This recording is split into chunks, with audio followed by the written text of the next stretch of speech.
Essa é minha Bíblia.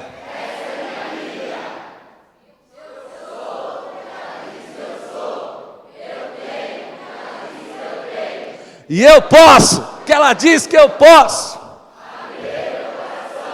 Deixarei a palavra de Deus entrar e nunca mais. Aleluia! Agora sim, ô glória! Aleluia! Essa semana eu falei na televisão uma mensagem bem curtinha falando sobre que Deus luta as nossas lutas. Quantos assistiram quinta-feira o programa? Amém, de manhã foi só um, agora são 3, mas continuamos assim, Deus é bom. Corta essa parte também do vídeo, tá? Que essa pregação vai para a televisão na terça, já pode cortar aí. Mas assim, pensei que todos iam levantar a mão, podia ter pregado a mesma mensagem, né, irmãos? Mas não.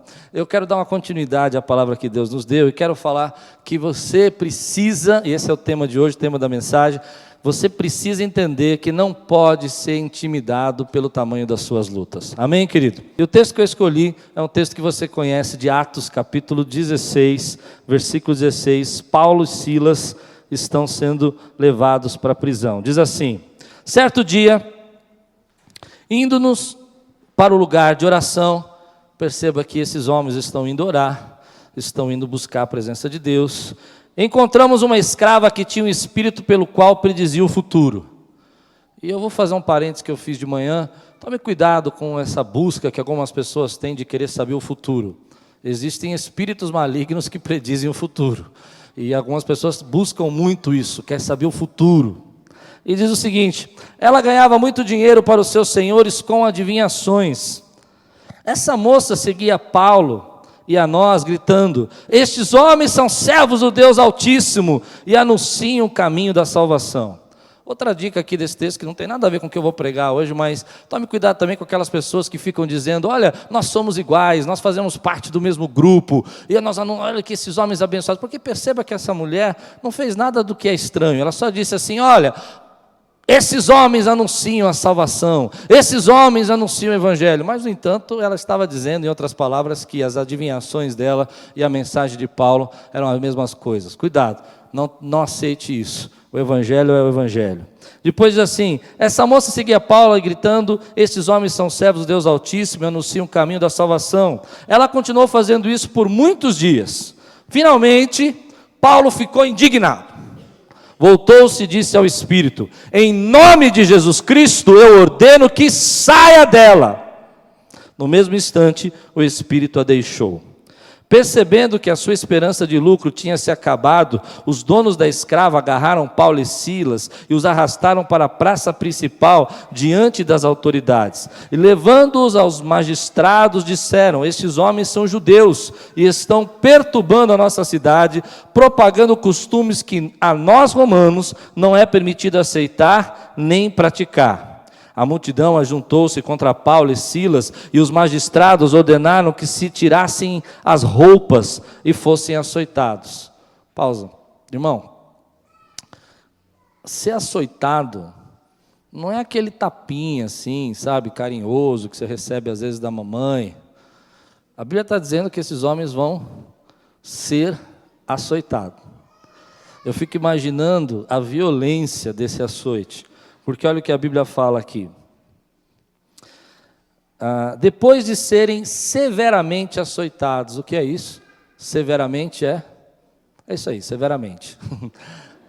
Sofreram muito. E quando a Bíblia usa uma palavra para aumentar a situação, ela quer descrever que a coisa foi dura, foi difícil. Depois de serem severamente açoitados, foram lançados na prisão. E a prisão, querido, não é a prisão que nem nós vemos hoje, TV a cabo, celular, churrasqueira na cela, né? O resto você já sabe, né? Tudo aquilo que tem no resto. Prisão, meu irmão, prisão, aquele calabouço, aquele lugar sujo, aquele lugar destruído, aquele lugar terrível. E a Bíblia diz que os carcereiros receberam instrução um pouco antes. Foram lançados na prisão, o carcereiro recebeu instrução para vigiá-los com cuidado. Tendo recebido tais ordens, ele os lançou no cárcere interior. Ficou pior. Já não é mais o começo da prisão, agora já estão no fundo da prisão, já estão no interior da prisão. E aí diz a Bíblia que e lhes prendeu aos pés no tronco. Agora note, por volta da meia-noite, eles tinham sido açoitados, estavam trancados numa prisão, estavam no fundo dessa prisão. Por volta da meia-noite, Paulo e Silas cantavam orando e cantando hinos a Deus. Os outros presos ouviam. Você pode imaginar isso? Esses homens todos machucados, todos feridos, açoitados, eles estão no fundo da prisão, e eles começam a cantar, e eles não estão cantando assim, sabe? Jesus. Eles estão a todos pulmões, irmãos, falando assim. Eu fico imaginando que hino que era. Que hino que era? Eu imagino já. O Senhor tem grande poder, Ele luta para vencer. Imaginou? E era tão forte, que as pessoas, os outros presos podiam ouvir. Eu vou dizer para você, eu sou mole, assumo publicamente. Você não concorda. Minha esposa não pode concordar com isso, mas homem é mole, não é? As mulheres que concordam comigo, eu digo, aham. Eu fico imaginando, nas 2 primeiras chicotadas que eu tivesse tomado ali, assume, vai. Pessoal, vamos assumir que a gente é mole, vai. O pastor Anderson falou que não quer mais ter filho, irmãos. Imagina que na segunda vez que eu apanhasse ali, eu não sei se eu estava cantando um hino, estava orando, ou se eu estava assim, ai meu Deus, a vida é terrível.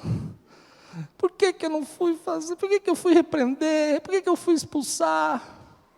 Sim ou não? Agora esses homens, eles não se intimidaram com tudo isso, e eles continuaram cantando, louvando a Deus, e dando glória a Deus, ao ponto que as outras pessoas que estavam presas com ele podiam ouvir. E aí diz a palavra de Deus, de repente, diga comigo. Eu quero ouvir aquela voz de trovão. De repente,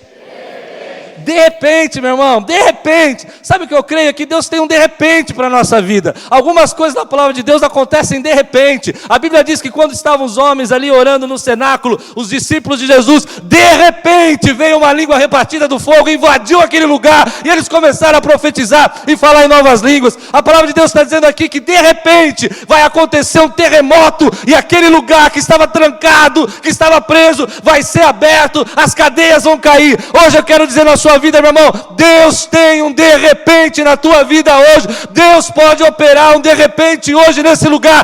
De repente o teu telefone toca, de repente a promessa chega, de repente lembram de você e o contrato é assinado. Deus tem um de repente para a tua vida. Eu creio nesse de repente de Deus. Quantos creem nesse de repente de Deus? Digam glória a Deus. Quando nós achamos que está tudo perdido, quando nós achamos que estamos passando por momentos da nossa vida que não dá para entender, Deus manifesta o seu de repente. Se você já viveu um de repente de Deus, é algo sobrenatural. É uma coisa que você fala assim, mano, não estou esperando. De repente eu recebi uma visitação do Espírito Santo. Eu me lembro uma vez que eu estava em casa, eu estava na cozinha, fazendo um lanchinho de madrugada, assaltando a geladeira, já assaltou a geladeira? No escondidinho, no ponta do pé, para a Luciana não ouvir, né? E aí quando eu chego lá, eu começo a escutar a presença do Espírito Santo, a voz do Espírito Santo dentro de mim, um negócio diferente, e de repente, meu irmão, eu comecei a chorar, a sentir a glória de Deus. Você crê que Deus pode derramar um de repente na sua vida? Quantos recebem essa palavra? Digam amém. A palavra de Deus diz, querido, versículo 26, de repente, houve um terremoto tão violento que os alicerces da prisão foram abalados. E imediatamente todas as portas se abriram e as correntes de todos se soltaram. O que está prendendo a tua vida? Deus pode derramar um de repente e quebrar todas as cadeias que prendem. Todas as portas que estão fechadas podem se abrir. Deus pode usar um sobrenatural para fazer isso. Às vezes foge do nosso natural. Eu queria perguntar aqui, quantos aqui acreditam que Deus pode usar o sobrenatural para abrir portas que estão trancadas? Dê um brado de vitória nesse lugar. Eu acredito no sobrenatural de Deus. Aí a Bíblia diz: o carcereiro acordou e, vendo abertas as portas da prisão, desembaiou sua espada para se matar, porque pensava que os presos tivessem fugido. Mas Paulo gritou: não faça isso, estamos todos aqui. O carcereiro pediu luz, entrou correndo e, trêmulo, prostrou-se diante de Paulo e Silas. Então levou-os para fora e perguntou: senhores, que devo fazer para ser salvo? Eles responderam: creia no Senhor Jesus e serão salvos, você e os de sua casa. E pregaram a palavra de Deus a ele e a todos de sua casa. Amado irmão, eu creio que muitas vezes nós passamos por momentos da nossa vida que as lutas parecem nos intimidar. Eu não sei se você tem uma atração por isso, mas eu sempre tive, desde criança, uma atração por superação, histórias de superação. Às vezes eu escuto histórias aqui na igreja, aqui na Quírios, gente que superou o câncer. Irmão, eu fico pensando a coragem desses irmãos de se levantar e dizer assim: eu vou vencer o câncer, e não se intimidar. Porque como eu falei, eu acho que eu sou meio mole, então, né, eu já ficaria... Gente que superou situações na sua vida, das mais terríveis, que passou por problemas. Essa semana eu estava lendo um livro que falava sobre um pastor norte-americano, muito conhecido, e ele conta nesse livro que ele passou um momento da vida dele, que eu nunca passei na minha vida, no começo do ministério dele, onde começou ele perdendo tudo, e cortou a luz, cortou a água, não tinha mais energia elétrica, nem água dentro de casa, não tinha comida, e ele pastoreando, e ele fazendo o que tinha que fazer na obra de Deus. E um dia, ele conta nesse livro que ele foi até a companhia de luz, e ele foi implorar para que não cortassem a conta dele. E a mulher olhou para ele e falou assim: eu não posso fazer nada por você. Mas aquele homem conta que ele sentou na sarjeta e disse que ele chorava, mas não era um soluço, ele disse que ele abria o pulmão e chorava.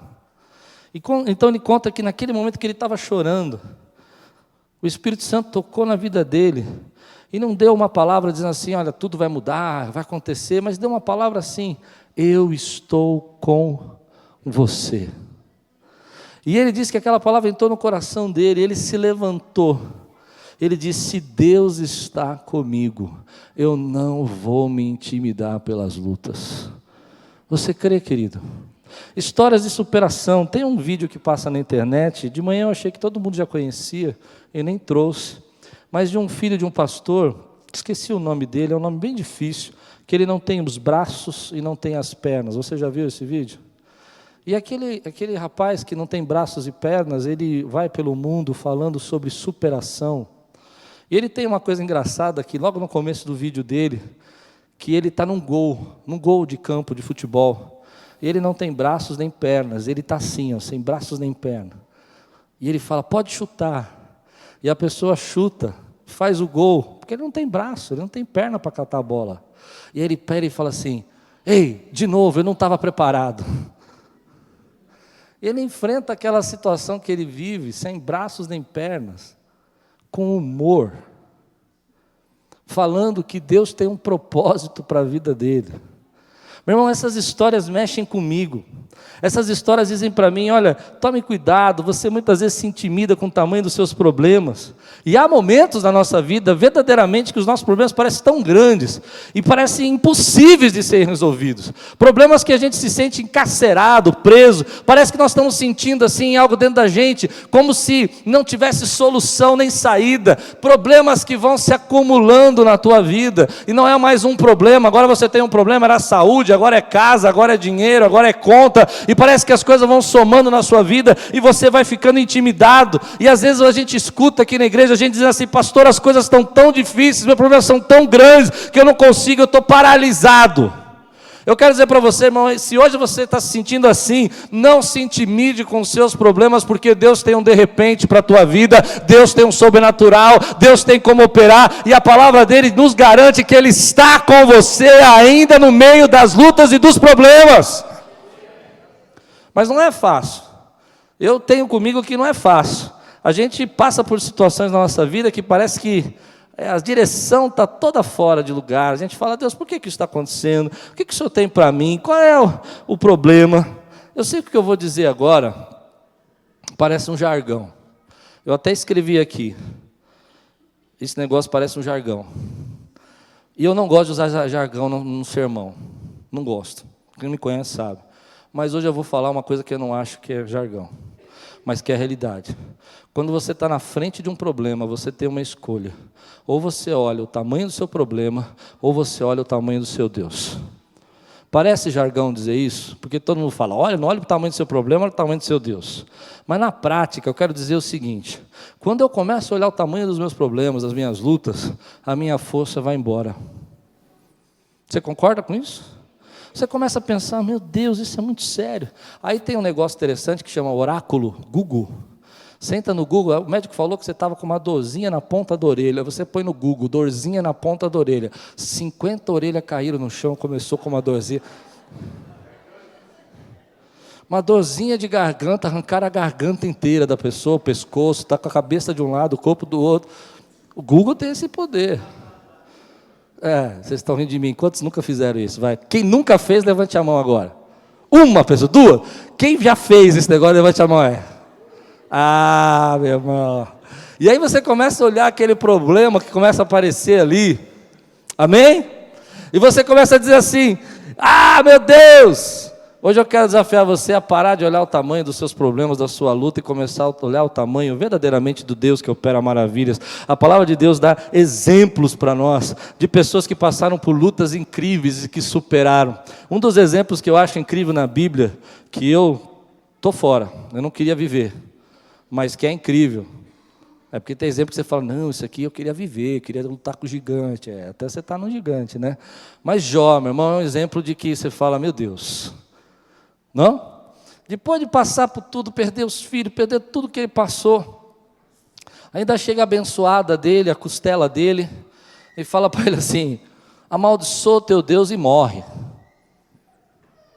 E Jó também recebe uma visita de uns amigos muito legais. Aliás, quem tem amigo que nem Jó não precisa do diabo, só os amigos já basta. Porque os amigos de Jó vão do lado dele e falam assim: olha, a culpa é sua, você é pecador, você está errado. E eles vão afundando Jó, já está todo machucado, todo ferido. E às vezes nós passamos por um momento na nossa vida assim, que a gente está vivendo uma situação que as pessoas que eram nossas amigas começam a colocar a gente para baixo. Gente que a gente esperava um conselho, um ânimo: vamos, estamos juntos, sumiu. E ainda diz assim, mais ou menos para a gente: não sei, depois que aconteceu aquele problema com ele ficou tão esquisito. Ficou esquisito nada, ficou igual. Mas as pessoas não querem você, porque você está cheio de problema. Forte o que eu disse, né? Essa não dá para editar. Porque é verdade. Elas começam a dizer que você está esquisito. Depois que a esposa abandonou, ele está esquisito nada. Está sofrendo. Está sofrendo. Mas é interessante que no meio desse processo todo, Jó se levanta, e eu não consigo esquecer desse versículo, que ele lhe dá um brado. Eu imagino Jó dando um brado, não sei se foi assim, mas eu imagino, diz assim: mas eu sei que o meu Redentor vive. Em algumas versões diz: mas eu sei que o meu vingador, ele vive. E aí Jó começa a perceber que a experiência que ele tinha com Deus era uma experiência religiosa, porque lá no final ele fala assim: Senhor, antes eu te conhecia de ouvir falar, mas agora os meus olhos te veem e eu te conheço de contigo andar. Gente que superou, meu irmão. Gente que olhou para alguma situação na sua vida e falou assim: olha, eu vou enfrentar, eu não vou praguejar, eu não vou amaldiçoar, eu não vou negar a minha fé, eu não vou dizer: olha, Deus não existe. Não, eu creio que Ele existe, Ele é o meu Redentor, Ele é o meu vingador. Esse texto que nós lemos, ele conta a história de Paulo na prisão, e eu fico imaginando toda aquela situação, o açoite, eles estavam indo para a oração, aí você põe isso na nossa realidade hoje, quantas vezes a gente diz, Senhor, eu estou te buscando, eu estou orando, e aí eles começam a viver uma luta, uma batalha espiritual, e Satanás ali entra com uma manifestação naquela cidade, por quê? Porque aquele povo viu que perdeu o lucro, e tudo isso vai somando com cadeia, com prisão, com terremoto, meu irmão, mas eles estão ali glorificando e louvando ao Senhor, não se intimidando com os tamanhos dos problemas que eles estão vivendo. A verdade é que eu acredito muito nisso, é que quando a gente começa a se envolver demais no problema e focar o problema na nossa vida e deixar só pensar, já teve um momento da sua vida que você não consegue nem dormir, que você só pensa no problema? Quanto mais você pensa no problema, mais você foca o problema, mais problema você traz para você. Vou dar um exemplo disso. Está tudo bem no seu trabalho, mas você começou a ter um problema na sua família, na sua casa. E aquilo começou a entrar na sua cabeça e você não consegue ter mais fé que vai mudar. Você começou a ficar intimidado com seus problemas, com as suas lutas, com seus medos. E agora você vai para o trabalho dessa maneira. E quando você chega no trabalho, você já não tem mais concentração, você não tem energia, porque você está preocupado com o que vai acontecer. E você não tinha problema nenhum no seu trabalho. Mês passado você era o funcionário do mês. Que nem aqueles quadrinhos do McDonald's, assim, tá a tua foto assim. Mas agora, todo mundo começou a perceber que você não está bem. E uma área que você não tinha problema, você começou a trazer problema. Porque você não consegue enfrentar aquele momento, deixar um pouquinho de lado, colocar a tua cabeça no lugar e acreditar que Deus tem um de repente na tua vida. E aí quando você chega no seu trabalho, tua produtividade caiu e agora você é demitido. Verdade? E aí você tinha um problema em casa, que era uma coisa simples, uma situação. Agora você tem um problema em casa e tem um problema no seu trabalho. E aí você começa a viver um momento da sua vida que você fala, nada dá certo para mim. Por quê? Porque a gente começa a encarar os nossos problemas e trazer os nossos problemas para dentro da nossa vida em todas as áreas. Eu aprendi uma coisa, querido, quando você quer viver e enfrentar os seus problemas, você não pode deixar os seus problemas tomar conta de toda a tua vida. Porque se você deixar isso acontecer, um problema vai trazer um outro problema, um abismo chama um outro abismo. É difícil. Tem que ter controle, tem que ter sabedoria para separar um pouco as coisas, separar um pouco as situações. Mas se você não separa, toda a tua vida vai começar sendo corroída por um problema que começou. E às vezes nem era tão grave, mas você começou a olhar só para o problema, ao invés de olhar para o tamanho do Deus que opera maravilhas, que faz milagres. A Bíblia conta, por exemplo, de homens que enfrentaram os seus problemas. E eu lembrei de um que eu gosto muito dessa história. Dos 3 jovens que foram enfrentar Nabucodonosor. E ele olha para Nabucodonosor e diz assim, olha, rei, nós não vamos te adorar. Tinha que ser coisa de jovem mesmo, porque jovem é assim, jovem cara mesmo.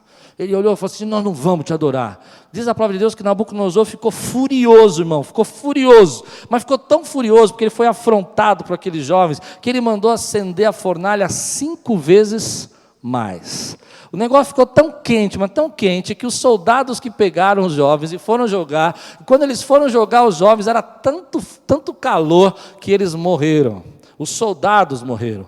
Mas daqui a pouco Nabucodonosor olha para aqueles jovens, e eu acho interessante que um pouco antes, aqueles jovens dizem uma palavra que para mim é alguém que enfrenta os seus problemas e não deixa se intimidar e fala, olha rei, nós não sabemos se Deus vai nos livrar do fogo ou não, mas uma coisa nós queremos dizer, nós não vamos lhe adorar, nós vamos adorar o único Deus, o Deus verdadeiro, o Deus que merece toda a honra e toda a glória. Aqueles jovens encaram a situação, é o rei, meu irmão, é o rei que está falando com eles, e eles dizem, nós não vamos lhe adorar, nós não vamos nos postar.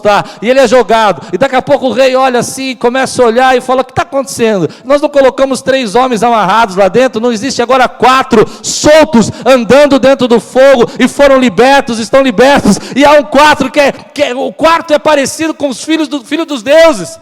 Sabe o que eu aprendi nessa história, meu irmão? É que quando você enfrenta os seus problemas, não quer dizer que os problemas não vão acontecer, o fogo não vai acontecer, mas quer dizer uma coisa, você vai dançar dentro do fogo lá, dentro do fogo você vai glorificar, dentro do fogo você vai passear, porque o Senhor está com você, meu irmão. Mas você precisa enfrentar,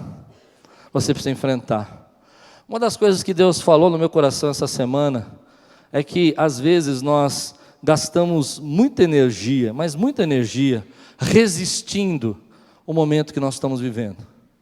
Negando, culpando os outros. Gastamos muita energia dizendo assim: olha, por que isso aconteceu comigo? Não aceitando. Você já imaginou a energia que você gasta para ficar magoado? A energia que você gasta para ficar angustiado? O teu corpo não aguenta mais ficar na cama. Você está 10 horas na cama e você faz uma força e fala: não vou levantar, não vou, porque eu tenho que... É uma energia. Quando eu falo que a gente precisa aceitar a situação, eu não estou dizendo assim: vida, que vida ruim, olha, mas eu tenho que aceitar. Não, não é isso. Eu estou dizendo, meu irmão, que as situações da nossa vida que já aconteceram, que o tempo que você está gastando energia, tentando descobrir porquê, culpando os outros, você não resolve o problema de jeito nenhum. A maneira como você começa a aceitar, é entendendo que se Deus permitiu que você fosse para a fornalha, se Deus permitiu, querido, que você passasse na prisão, Ele não deixou você, Ele está com você nessa situação. Você precisa descansar no Senhor.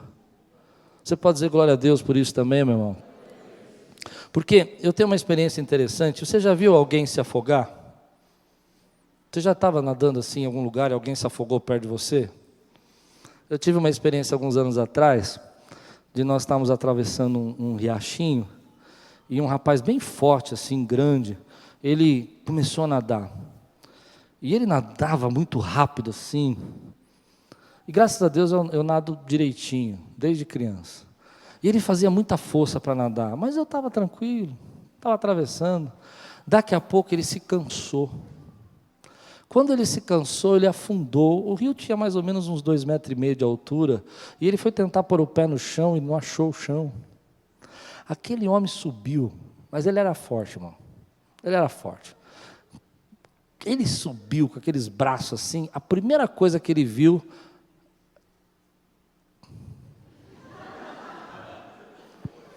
Irmão, ele me deu uma puxada assim, ó. Mas foi... Eu vim assim...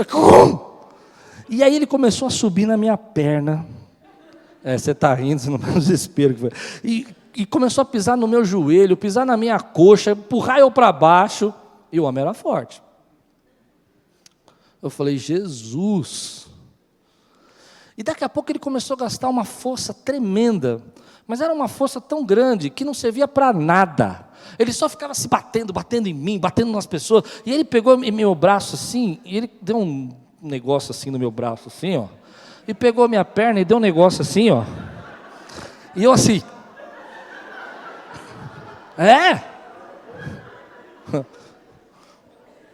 E ao invés dele bater o pé na água, ele usava toda a força dele para tentar subir em cima de mim.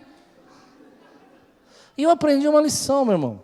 Muitas vezes nós estamos passando uma situação na nossa vida, um problema, uma dificuldade, e nós estamos se debatendo para todo lado. E às vezes a melhor coisa para você sair daquela situação é boiar. E sabe como é que boia? Fica quietinho. Você fica quietinho. E você boia. Mas aquele homem não sabia. E ele começou a se bater e bater em mim. E daqui a pouco, graças a Deus, Deus teve misericórdia. Um amigo dele viu que ele estava se afogando e veio. E ele então pegou o amigo dele do mesmo jeito, desse lado aqui, desse lado aqui. E ficou assim. E toda a força que ele fazia não era para nadar. Não era para sair do problema. Era para agarrar a gente, para a gente não sair dele. Graças a Deus, eu, com muita calma, falei para assim: ô, meu querido, não conheci o rapaz, eu falei: bate o pé, bate os pés. Com aqueles olhos de leão, né? Autoridade, eu falei: bate esse pé. Ele olhou para mim e começou a bater o pé. Mas rápido demais, muita energia, desnecessária. E aí, ele começou a perceber que ele batia o pé, ele começou a perceber que ele estava subindo na água, né? E aí ele soltou meu braço, eu falei: oh, aleluia, glória a Deus. Aí ele começou a bater a mão. Daqui a pouco ele deu um sorriso para mim assim. E parou de bater o pé e a mão. E aí ele... Quando ele chegou lá embaixo, aquele homem subiu numa fúria tão grande que eu falei, agora morri. Morri. Graças a Deus esse rapaz chegou. Esse rapaz que é amigo dele já estava com a mão assim. Ia ser um ato de violência, mas está certo, né? Por que bate, né, na pessoa que está se afogando? Já está se afogando e ainda bate, né? Para ela parar. E aí eu olhei para ele e falei assim, ó, faz o seguinte, eu vou tirar você da água, mas você só bate o pé, porque eu não vou te carregar não, que você é muito pesado. Aí ele começou a bater o pé, peguei ele assim, vim trazendo. E ele estava com tanto medo, ele era grande, alto, que nós chegamos na beirinha assim, imagina aqui a água, aqui na beirinha, pegava aqui em mim, eu falei, põe o pé do chão, ele, não. Imagina a cena, eu com um homem de 2 metros de altura no colo, saindo da água, no braço. A minha esposa olhou e falou, que é isso? Qual é a lição disso, meu irmão? A lição é que quando nós estamos passando uma situação difícil na nossa vida, um problema, nós gastamos muita energia com aquilo que não dá solução nem resultado. Nós gastamos energia, primeiro porque nós não aceitamos, ficamos negando, isso não podia ter acontecido comigo, por que isso aconteceu? Eu não mereço. Não merece mesmo, não aconteceu. Ou fica lembrando do passado, fica pensando no passado, porque se a minha infância, eu tivesse estudado numa escola paga, eu teria mais sucesso, se meu papai, irmão, o passado você não muda mais, quanto mais você pensa nele, mais energia você gasta à toa, não dá para mudar o passado, tem um monte de coisa da minha vida que eu queria mudar no meu passado, um monte, por exemplo, parar de faltar nas aulas de português. Faltei muitas aulas de português. Hoje faz falta. Mas não dá para mudar mais. A segunda coisa é que a gente gasta muita energia mesmo, mas muita energia justificando. Não, sabe o que é? Eu vou te explicar, é a crise, é o problema, é a dificuldade. Irmão, para de gastar energia com tudo isso, porque quando você está se debatendo, o importante é que enfrentar o seu problema, você não está enfrentando. A palavra de Deus fala que Deus opera sobrenaturalmente, meu irmão. Há um texto na Bíblia que me chama muita atenção, é que Josué fez uma aliança com o reino dos gibeonitas, e os gibeonitas, os povos vizinhos não gostaram dessa aliança. E essa aliança foi prejudicial porque Israel se fortaleceu. Então eles reuniram 5 reis, eles foram guerrear contra os gibeonitas. Os gibeonitas mandaram uma carta para Josué e falaram assim, você tem uma aliança conosco, vem para cá. E Josué pegou o exército dele e andou 50 quilômetros. E eles chegaram 50 quilômetros para guerrear. Depois de 50 quilômetros que eles estavam andando, caminhando, começou uma guerra terrível. 5 reis contra Josué e os gibeonitas. E aquela guerra, querido, durou, foi perdurando, mas aí a gente conhece a história. Josué orou, o sol parou, o dia se estendeu, Deus agiu com o sobrenatural. Mas tem uma parte daquela história que a gente esquece. A Bíblia diz que os exércitos inimigos começaram a querer fugir e Josué queria a vitória naquele dia. E Deus então inventou naquele dia os mísseis teleguiados. Porque a palavra de Deus fala que veio uma chuva de granizo, e a chuva de granizo só acertava a cabeça do inimigo. O povo correndo um atrás do outro para guerrear, mas a chuva de granizo batia na cabeça do inimigo. E a Bíblia diz, querido, eu creio na palavra de Deus, que naquele dia morreu mais gente com a chuva de granizo do que com a espada de Josué. Sabe o que eu creio, meu irmão? Quando nós enfrentamos nossos problemas, quando nós perseguimos aquilo que está nos afligindo, ainda quando nós estamos cansados, quando a nossa força acabou, Deus tem o sobrenatural dele para derramar, querido. Ele pode enviar uma chuva de granizo, Ele pode fazer um terremoto, Ele opera o milagre dele como Ele quer, mas você precisa entender, meu irmão, que você precisa enfrentar os problemas que você está passando, sem deixar se intimidar por eles, porque se você se intimidar, você não vai ver esse milagre. Entenda que aqueles homens já tinham andado 50 quilômetros, eles estavam cansados, mas Deus enviou. E o que eu fico pensando é como é que Deus fez. Ele mandou a chuva e falou assim, a chuva só cai na cabeça desses aqui, tá? Desses aqui você não cai. Esse é o sobrenatural de Deus. Aquele exército correndo, querido, e a chuva caindo sobre a vida deles, destruindo a vida deles. Sabe o que eu creio? Eu creio que em alguns momentos da nossa vida, nós vamos passar por situações que você vai ter que dizer assim, Deus, eu acredito. Eu acredito. Não importa o que eu estou passando. Eu acredito que o Senhor pode me levantar desse lugar. Eu acredito que o Senhor pode abrir uma porta. Eu acredito que a glória da segunda casa vai ser maior que a primeira. Eu acredito que a porta que o Senhor abre, ninguém vai poder fechar. Eu acredito, Senhor. Em alguns momentos você vai ter que entender, querido, que quando toda a tua força acabar, todas as suas energias estiverem, Deus ainda tem como operar um sobrenatural. E há uma coisa, querido, que vem no meu coração, e eu quero deixar essa palavra para você. Talvez hoje você diga assim: pastor, mas eu não tenho mais força nenhuma. Eu não tenho mais condição nenhuma de lutar contra essa situação. Eu não tenho mais coragem de enfrentar. Amado irmão, ajunta o que sobrou.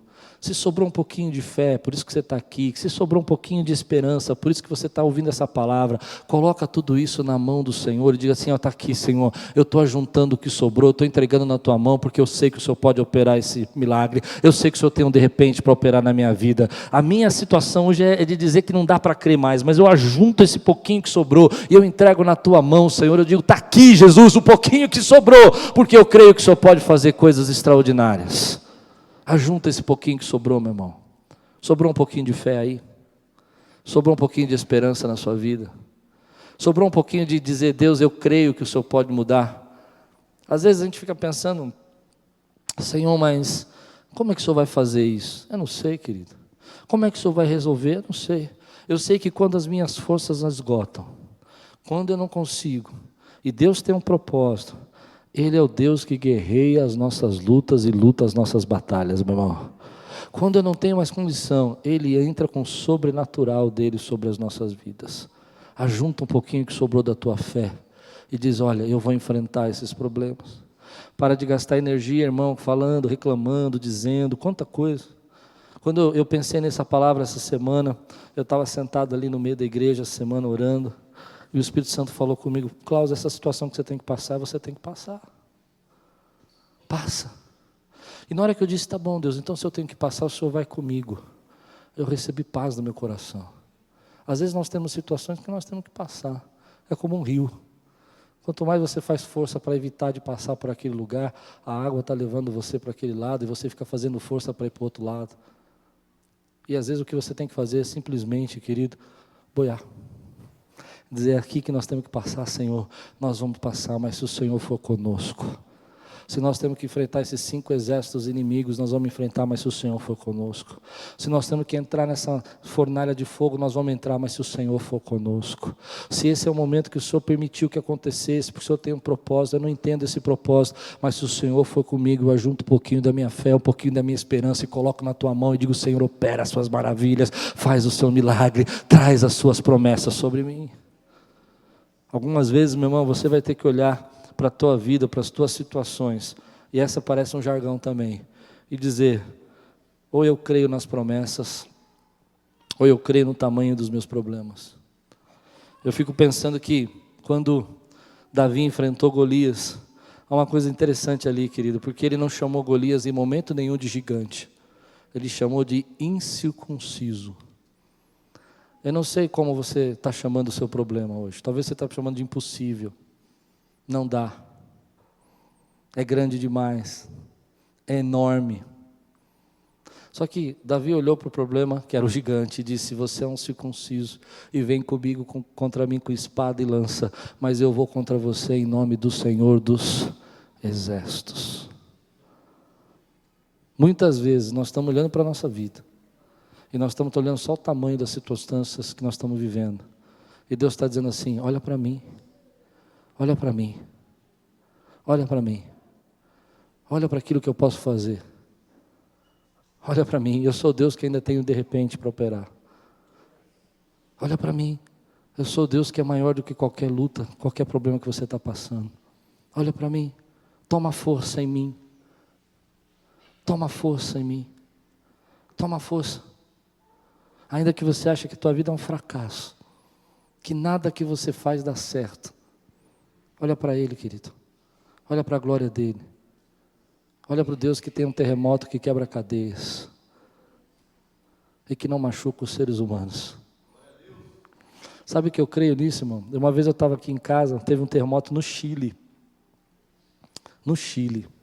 E eu estava em casa, e quando comecei a olhar para o armário de casa, o guarda-roupa começou a tremer. E eu falei, meu Deus, estou com labirintite. O terremoto foi no Chile. Você já viu um terremoto? Eu só vi aquela vez, foi muito rápido. Mas parece que a casa está dando uma dançada assim. É estranho demais. Parece que você está andando assim. Lembra daquela vez do terremoto no Chile, que pegou aqui em Pirituba, né? E eu fiquei assim. Eu falei, meu Deus, estou com labirintite. Mas quando eu comecei a perceber que não era labirintite, foi muito rápido, e que o armário estava balançando e a casa estava chacoalhando, deu medo. Eu falei, meu Deus, se foi um terremoto. No entanto, a palavra de Deus fala que esse terremoto foi tão violento que abriu todas as cadeias, quebrou todas as correntes, abalou os alicerces, mas os servos do Senhor permaneceram vivos naquele lugar. Estavam guardados ali. Eu creio, querido, que Deus tem um tempo para a minha vida e para a tua vida, onde eu vou me debater menos e vou chegar mais longe. Eu vou gastar menos força e vou ter mais resultado. Você entende essa palavra? Deus tem um tempo para a minha vida e para a tua vida, para a vida dessa igreja. E em nome de Jesus, eu quero que você creia por aquilo que Deus está falando pela boca do profeta. Em nome de Jesus. Deus tem um tempo onde você vai lutar menos, vai se debater menos, vai reclamar menos, mas vai ter mais resultado. Vai enfrentar os seus problemas, querido, mas eles vão ser mais fáceis de serem resolvidos. Menos força, menos energia gasta com coisa que não resolve, vai trazer um resultado ainda maior para a tua vida, querido. Você crê que Deus pode trazer esse tempo na sua vida, meu irmão? Um tempo que você não vai ficar com aquele rapaz se debatendo na água que não conseguia sair do lugar. Quando ele começou a bater menos as mãos, os braços, bater menos na gente, ele começou só a bater os pezinhos dele, a gente conseguiu tirar ele da água flutuando. Você vai trabalhar menos, vai fazer menos força, querido, e vai ter um resultado maior, porque você entende que agora Deus está operando no meio dessas lutas. Deus é que vai tirar você desses problemas, Ele que vai abrir as portas para você poder sair dessas cadeias, meu irmão. Creio nisso, que Deus tem esse tempo para a nossa vida. Você crê? Se você crê, diga glória a Deus por isso, meu irmão. Eu creio, querido, a Bíblia fala, crê nos seus profetas e prosperareis. Eu creio que é um tempo de você estar se debatendo tanto, fazendo tanta coisa, correndo atrás de tanta coisa, não está dando nada certo. Descansa no Senhor, para de fugir daquele problema, para de fugir da situação, dizendo, não quero saber, não quero ouvir. Enfrenta, porque você vai fazer menos e vai ter um resultado maior daquilo que Deus tem preparado para a tua vida. Eu creio nisso, eu tenho orado por isso, sabia? Todo dia quando eu chego no chuveiro eu falo, Deus, quero ver um tempo onde eu vou fazer menos e eu vou colher mais. Talvez eu pregue até menos, mas eu vou ter mais salvação. Você crê que Deus pode fazer isso? Olha, a palavra de Deus fala. O apóstolo Pedro subiu para pregar e num dia 3.000 pessoas se converteram. Um dia, fez menos e teve um resultado maior. Quantos creem que Deus pode fazer isso na nossa vida? Digam amém, glória a Deus. Toma posse disso, meu irmão. Mas o caminho disso é parar de ficar justificando, parar de ficar se debatendo e dizer, Senhor, esse é o processo, é por aqui que eu tenho que passar, eu vou passar. Por isso eu quero terminar dizendo para você uma coisa. E hoje parece que eu estou cheio de jargão, mas foi o que Deus tocou meu coração. Foi a palavra que eu precisava ouvir, foi o que Deus tocou meu coração. E eu vou dizer para você, queira você saber ou não, mas eu creio que eu sou. Eu sou. Se você não é, o problema é seu. Você é um campeão com Deus. Você crê nisso? Eu conheço gente aqui que fez prova para entrar na faculdade, que era para entrar 5 de 15 mil. E entrou. Não é um campeão? Diga para mim se não é um campeão. Gente que fez prova da OAB, que você sabe que é super difícil de passar e passou. É um campeão, meu irmão. Gente que superou fome, luta, problema, dificuldade, crise familiar, dificuldade de educação, superou. Agora você pode dizer que não é, isso é um direito seu, mas eu sou um campeão com Deus, meu irmão. Eu sou um campeão com Deus. Você crê que você é um campeão com Deus, meu irmão? Ser um campeão com Deus não quer dizer que você não tem momentos de luta, de derrota, que você passa por dificuldade. Você passa. Eu olho para você, eu vejo um campeão. Eu estou olhando aqui, não vou olhar. Tem gente que superou a droga, meu irmão, venceu a droga, é um campeão. Você pode dizer glória a Deus por isso, meu irmão? O camarada que sai do meio de uma cadeia dessa não é um campeão?